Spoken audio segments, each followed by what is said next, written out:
سلام، چطورین؟ امیدوارم که در جایی باشین توی این روزای یه مقدار سخت. فاطمه فاطمه شریف، متولد اهوازم و یک دختر عرب هستم. 18 سالم و امسال کنکور دادم. میدونم هنوز جواب کنکور نیومده و این مقدار استرس ما بچه‌هایی که تازه کنکور دادیم خیلی زیاده، ولی امیدوارم که بهترین حالت ممکنش برای اونایی که تلاش کردن اتفاق بیفته. خیلی خوشحالم که قراره که دوستای جدیدی توی این کانال پیدا کنم. این کانال رو میزنم برای اینکه بتونیم خیلی با همدیگه تعامل داشته باشیم و بتونیم رابطه خوبی با همدیگه به عنوان یک خواهر داشته باشیم، خواهر و برادری باشه این رابطه.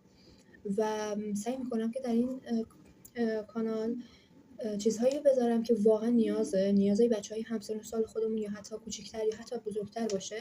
اطلاعات عمومی سعی میکنم بدم بهتون طبق چیزی که من خودم از خودم و زندگیم میدونم. اینه که من مطالعه‌ام یه مقدار زیاده و سعی میکنم که اون مطالعاتی که دارم رو در قالب ویدیو برای شما هم بگم و بتونیم با همدیگه خیلی خیلی زیاد علم یاد بگیریم و در کنار همدیگه هنر رو هم یاد بگیریم و به درد میخوره به هر حال.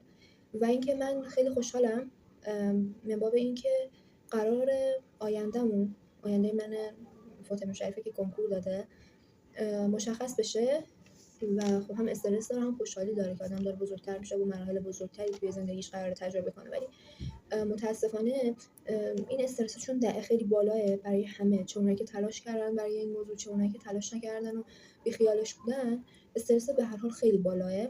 سعی می‌کنم که توی این چند وقت اعلام نتایج و اینها که الان شهریور ماه هستیم با هم دیگه تعامل داشته باشیم. هر اتفاقی بیفته بهتون میگم و برای خودم یعنی و کمک میکنیم به هم دیگه. چیزایی که حالا بلدم در مورد کنکور هر آنچه که باشه رو برای شما هم انجام میدم و بهتون هم میگم.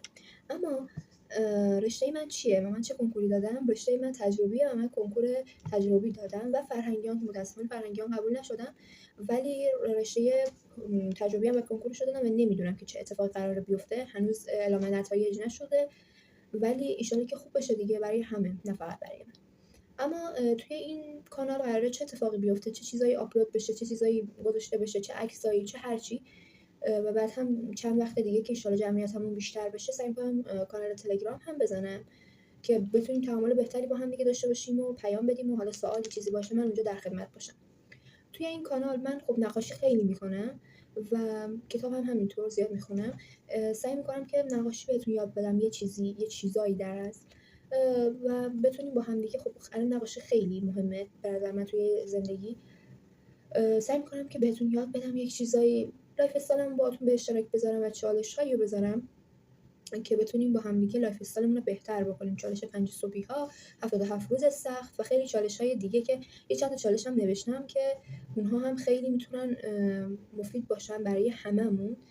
اون چالش‌ها اینایی که چالش‌های خودنویس خودمن، ولی خب برای لایف استایل و اینها خیلی خوبه و این مقدار میتونین شما تغییرش بدین برای لایف استایل خودتون درستش بکنین. یعنی مثلا اگر یه کسی که میخواد اون چالش رو شروع کنه، اون چالش رو شروع بکنه، میتونه برای لایف استایل خودش یه مقدار تغییرایی مثلا بده. مثلا یکی میگه من در طول روز نمیتونم 1 لیتر خورده مثلا آب بخورم، خب 1 لیتر بخوره و یواش یواش شروع کنه که درستش بکنه و نیاز بدنش رو بهش توجه خاصی داشته باشه.